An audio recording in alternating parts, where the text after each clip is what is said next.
पूज्य स्वामी रामसुख दास जी कहते हैं कि अपने लिए कुछ करने की आवश्यकता नहीं है। जो कुछ करें दूसरों के लिए करें। यह मनुष्य लोक दूसरों की सेवा के लिए ही है। यह मनुष्य लोक मध्य में है, जिससे यह स्वर्ग पाताल के सब जीवों की सेवा कर सके। अपना सुख चाहने से सुख नहीं होता, अपना हित चाहने से हित नहीं होता। यह सृष्टि रचना की एक विलक्षणता है जो भारतवर्ष ही जानता है। औरों को इसका पता नहीं है। अपने पास जो कुछ है वह अपने लिए नहीं है। इदं ब्रह्मणे इदं न मम। अपने लिए सुख चाहना राक्षसी प्रवृत्ति है। बिना कारण सिर काटने वाले इंद्र को भी दधीची ने अपनी हड्डियां दे दी। यह भारतीय संस्कृति है। धनी व्यक्ति धर्म का ज्यादा पालन नहीं कर सकता। गरीब जितना दान कर सकता है उतना धनी नहीं कर सकता। चींटी में जितना बल होता है उतना हाथी में नहीं होता। साधु को धनी के पास जाने की क्या जरूरत है? कोई जरूरत नहीं है। हमें धनियों से भिक्षा मिलती है तो हमारा भाग्य फूटा है। धन के मद से अंधे क्या दान पुण्य करेंगे? संसार है, यह नहीं में है बुद्धि है। वस्तुतः है में संसार है। सजातीय इंद्रियां अंतःकरण से ही संसार दिखाई देता है। स्वयं से है दिखाई देगा। निर्जीव वस्तु का भी निरादर अपमान तिरस्कार मत करो। निरादर करने से निर्जीव वस्तु भी नष्ट हो जाती है, खराब हो जाती है। किसी का भी अपमान करोगे तो भगवान राजी नहीं होंगे, क्योंकि सब भगवान का ही विराट रूप है। निर्दोषता नित्य है। निर्दोषता के बिना दोष दिखाई देता ही नहीं। जिससे दोष दिखाई देता है वह निर्दोष है। जो हमसे दूर है वही दिखाई देता है। सत से ही असत दिखाई देता है। भारतवर्ष में पैदा होकर भी मनुष्य भगवान में नहीं लगते। इसका मुझे बड़ा आश्चर्य है। ऋषि मुनियों की संतान होने से यहां के मनुष्यों की बुद्धि बहुत विचित्र है, पर आज वे रुपयों में लग गए। भारत में इतनी जड़ी बूटियां मिलती हैं जिससे वह संसार मात्र को निरोग कर सकता है। सुख की इच्छा ही संपूर्ण पापों का आधार है। सुख की इच्छा होने से होश नहीं रहता और मनुष्य पाप कर बैठता है। सुख की इच्छा से व्यवहार और परमार्थ दोनों बिगड़ते हैं। ऐसा कोई दोष अवगुण नहीं है जो इससे पैदा न होता हो।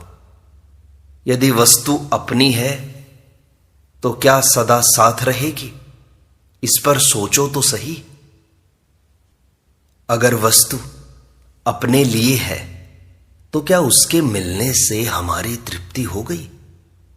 यदि अपनी असली वस्तु मिल जाएगी तो फिर अन्य किसी की इच्छा नहीं रहेगी। यदि इच्छा रहती है तो हमारी वस्तु हमें मिली नहीं है। हमारी असली भूख परमात्म तत्व की है। उसी की प्राप्ति के लिए यह सत्संग है। भोगी खुद बनना चाहते हैं और त्यागी दूसरों को देखना चाहते हैं। यहां गलती होती है। आप उसे वस्तु देना चाहते हैं जो त्यागी हो, तो फिर आप त्यागी क्यों नहीं हो जाते? ज्ञान किसी के अधीन नहीं है। यदि ज्ञान किसी व्यक्ति ग्रंथ आदि के अधीन होता तो मनुष्य मात्र का कल्याण हो सकता है। यह बात कैसे सिद्ध होती? जो चाहे उसी को ज्ञान हो सकता है। पापी से पापी को भी ज्ञान हो सकता है। श्रीमद् भगवद गीता में भगवान कहते हैं, अपि चेदसि पापेभ्यः सर्वेभ्यः पापकृत्तमः सर्वं ज्ञान प्लवेनैव वृजिनम संतरिष्यसि। अर्थात अगर तू सब पापियों से भी अधिक पापी है तो भी तू ज्ञान रूपी नौका के द्वारा निसंदेह संपूर्ण पाप समुद्र से अच्छी तरह तर जाएगा। जो शरीर वर्ण आश्रम को लेकर अपने को ऊंचा मानते हैं उसे तत्व ज्ञान कैसे हो सकता है? तत्व ज्ञान जड़ता के द्वारा नहीं होता, अपितु जड़ता के त्याग से होता है। साधु सन्यासी गृहस्थ ब्रह्मचारी आदि को ज्ञान नहीं होता, अपितु जिज्ञासु को ज्ञान होता है। तत्व ज्ञान में बाधक है अभिमान और कामना। जिस धन की चाहना है वह धन से नीचा है।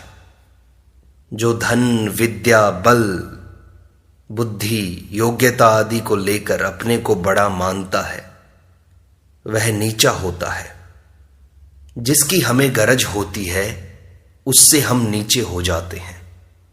जो भगवान की गरज या चाहना करता है वह भगवान से नीचा होता है, और जो भगवान से नीचा होता है वह संसार से ऊंचा होता है।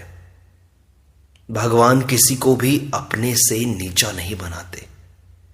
यही दरबार दीन को आदर रीति सदा चली आई। जो भगवान की गरज करता है उसे भगवान अपने से ऊंचा बनाते हैं। संसार की इच्छा रहने से ही परमात्मा की इच्छा करनी पड़ती है। संसार की इच्छा से न संसार मिलता है न परमात्मा। संसार की इच्छा मिटने पर परमात्मा की प्राप्ति स्वतः है। संसार और परमात्मा दोनों की इच्छाएं जड़ता की इच्छा पर अवलंबित हैं। हृदय से नाशवान का महत्व निकला कि परमात्मा की प्राप्ति हुई। जो निरंतर आपसे अलग हो रहा है उसी से अलग होना है। जो सदा प्राप्त है उसी की प्राप्ति करनी है। संसार की जिस चीज को आप बड़ी मानते हैं उसका बड़प्पन यही है कि आपको परमात्मा प्राप्ति नहीं होने देगी और खुद रहेगी नहीं। परमात्मा जितने सस्ते हैं उतनी मौत भी सस्ती नहीं है। जो रहेगा नहीं उसके रहने की इच्छा छोड़ दो। नाशवान की इच्छा से जितना नुकसान होता है उसका कोई पार नहीं पा सकता। फायदा कुछ भी नहीं, नुकसान कुछ भी बाकी नहीं। अपनी धारणा से ही हम परमात्मा प्राप्ति से वंचित हैं। यहां से मिली चीज यहां से ही वितीर्ण करने के लिए है। विचार करें, रुपए मिल जाएं, इस इच्छा से क्या रुपए मिल जाएंगे? रुपए बने रहें, इस इच्छा से क्या रुपए बने रहेंगे? उद्देश्य बनने से साधन स्वतः होता है। जैसे इनकम टैक्स से बचने का उद्देश्य होता है तो तरह तरह की चोरी करना स्वतः सीख जाते हैं। अपने इष्ट को सर्वोपरि समझना चाहिए और तत्व से सबको एक समझना चाहिए। भगवान को किसी नाम रूप से माने, भगवान एक ही है।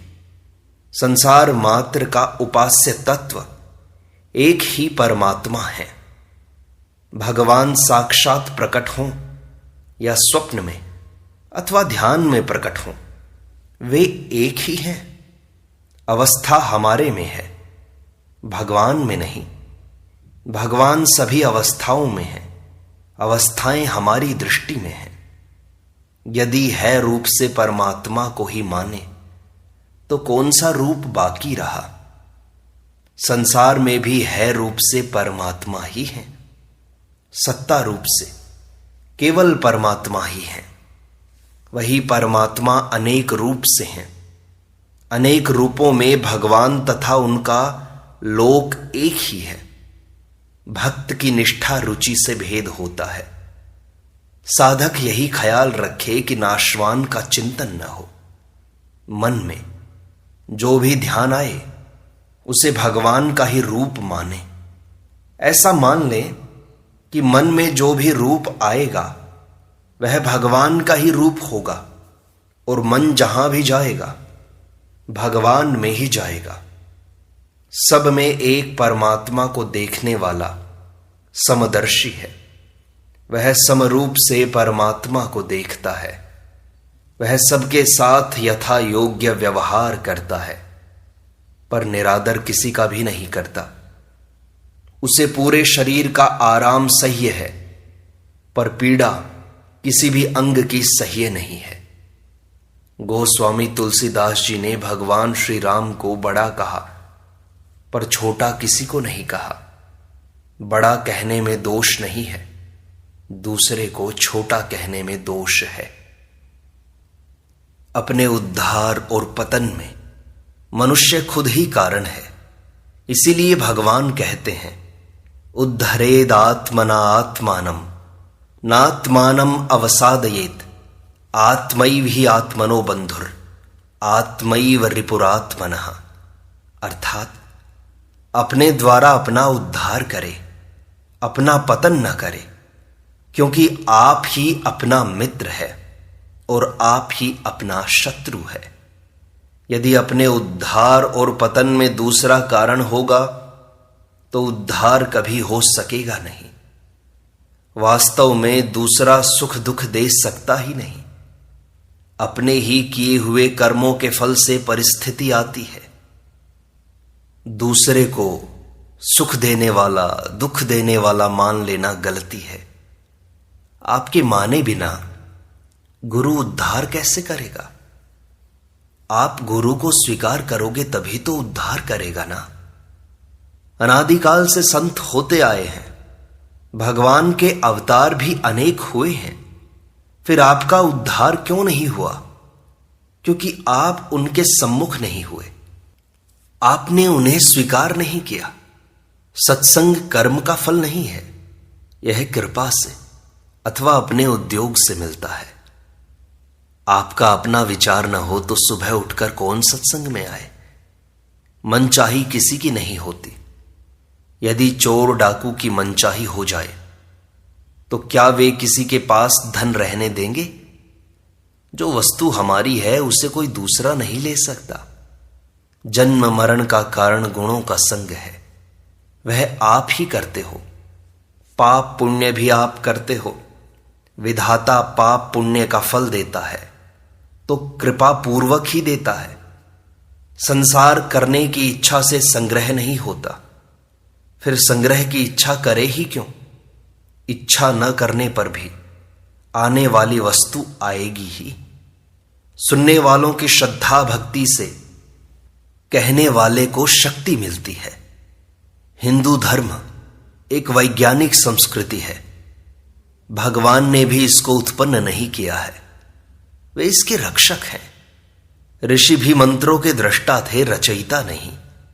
वर्णाश्रम की व्यवस्था वैज्ञानिक है। हिंदू संस्कृति के मूल में कोई व्यक्ति नहीं है।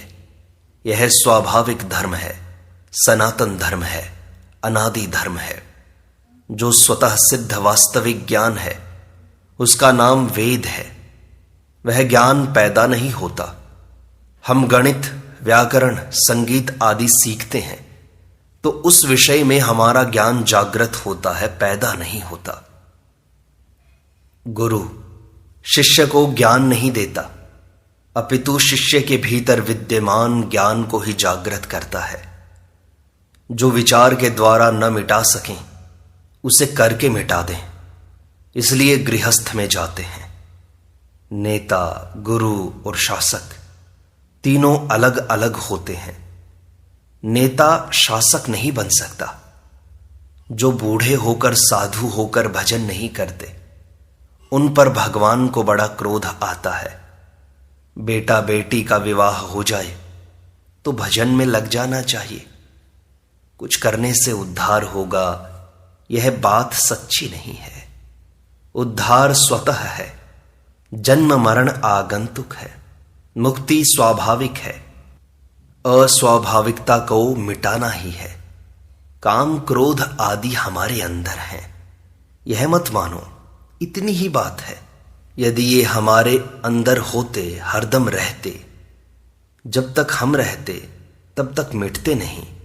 दोष हमारे में नहीं है, ये हमारे में नहीं है तभी तो मिटते हैं। हमारे अंदर आत्मा में कोई दोष नहीं है, इतना मानने से उनकी जड़ कट गई। कोई भी दुर्गुण दुराचार सब में सदा नहीं रहता और सबके लिए नहीं रहता। हमारे में दोष नहीं है, यह सच्ची बात है। सच्ची बात को स्वीकार कर लो, यह सत्संग हो गया। गीता में आया है, विषया विनिवर्तन्ते निराहारस्य देहिनः रसवर्जम रसोप्यस्य परम दृष्ट्वा निवर्तते। इंद्रियों को विषयों से हटाने वाले मनुष्य के भी विषय तो निवृत्त हो जाते हैं, पर रस की निवृत्ति नहीं होती।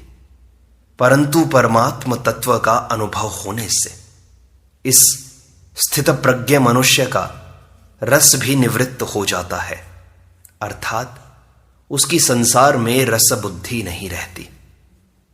विषय निवृत्त हो जाते हैं पर रस निवृत्त नहीं होता। यह तत्व नहीं है, अपितु साधक की अवस्था है। जो स्वयं में होता है वह कभी निवृत्त नहीं होता। मिटता वही है जो नहीं है। यदि रस हमारे में होता तो कभी निवृत्त नहीं होता, परंतु स्वयं तो रहता है पर रस निवृत्त हो जाता है। परम दृष्ट्वा निवर्तते। सबका अनुभव है कि काम क्रोध कम होते हैं, पर आप कम होते हैं क्या? जो कम होता है वही मिटता है। त्याग आगंतुक का ही होता है। मेरे अंदर दोष नहीं है, यह स्वीकार करने की आपके अंदर पूरी सामर्थ्य है। एक श्रोता ने पूछा कि स्वामी जी, अपने में असमर्थता दिखाई देती है, क्या करें?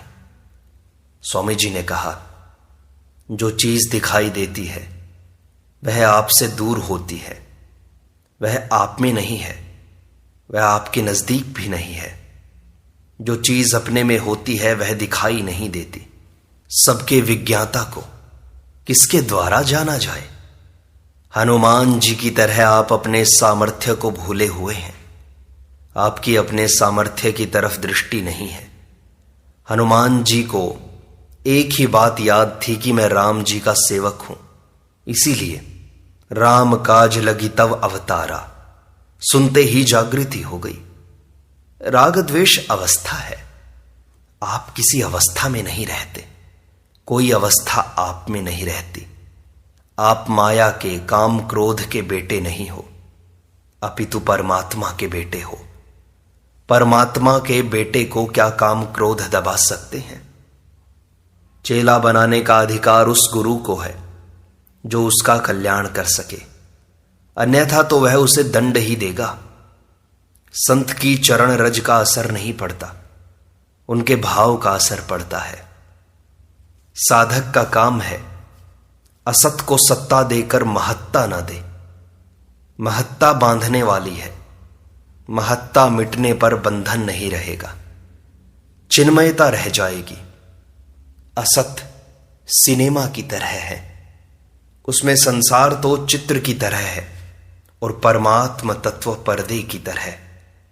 सब व्यवहार दिखाई देता है और मिट जाता है, पर पर्दा ज्यों का त्यों रहता है। संसार की महत्ता दोष जनित है। अपने में दोष के कारण ही महत्ता दिखाई देती है। अपने में काम रूप दोष होता है तो स्त्री अच्छी दिखाई देती है। लोभ रूप दोष होता है तो रुपए अच्छे दिखाई देते हैं। भूख के कारण ही भोजन अच्छा लगता है। संसार को महत्ता देने से बड़े बड़े अनर्थ होते हैं। लेना ही लेना जड़ता होता है, देना ही देना चिन्मयता है। भगवान और उनके भक्त केवल देते ही देते हैं। जो लेता और देता है वह मनुष्य है। जो लेना बंद करके देना शुरू कर दे वह साधक हो जाता है। गीता भगवान के द्वारा योग में स्थित होकर कही गई है। युक्त योगी होने पर भी भगवान ने गीता विशेषता से कही है। गीता की पुष्पिका में उपनिषत्सु बहुवचन देने का तात्पर्य है कि सभी उपनिषदों में गीता एक है। गीता अनादि है। इमं विवस्वते योगम, यह अव्यय है। प्रोक्तवान अहम अव्ययम, कोई सच्ची तत्व की बात जानना चाहे तो वह उसे गीता में मिलेगी। गीता माता की गोद सबके लिए खुली है। गीता के अनुसार मनुष्य मात्र भगवान की प्राप्ति कर सकता है। हमारी संस्कृति सब कार्य धर्म के अनुसार करने की है। इसीलिए प्रत्येक कार्य हम ब्राह्मण से पूछते हैं, आप जो जो काम करते हैं उसमें यह भाव बना लें कि मैं भगवान की पूजा करता हूं। यह आज नियम ले लें, शौच स्नान आदि भी भगवान का पूजन समझकर करें। यह शरीर भगवान का है, इसीलिए इसको साफ करना भी भगवान का ही पूजन है। गीता और रामायण में शरणागति की बात विशेष आई है। शरणागत की रक्षा करना क्षत्रियों का मुख्य कर्तव्य है। भगवान के शरण होना और सबकी सेवा करना, ये दो खास बातें मान लें। अपने लिए कुछ नहीं करना है और भगवान से संबंध जोड़ने के लिए भी कुछ नहीं करना है। गीता में भक्ति की विशेषता है। भक्ति में भगवान भक्त के विशेष संरक्षक होते हैं, उसका विशेष ख्याल रखते हैं। यदि साधक कर्मयोग, ज्ञान योग और भक्ति योग इनमें किसी का पक्षपात न रखे तो एक साधन की सिद्धि से तीनों की सिद्धि हो जाती है। भक्ति के साथ ज्ञान और वैराग्य भी आ जाते हैं। अपने सुख से सुखी कोई भी योगी नहीं होता। इस प्रकार सत्संग का यह भाग यहीं संपूर्णता को प्राप्त होता है। शेष अगले अंक में।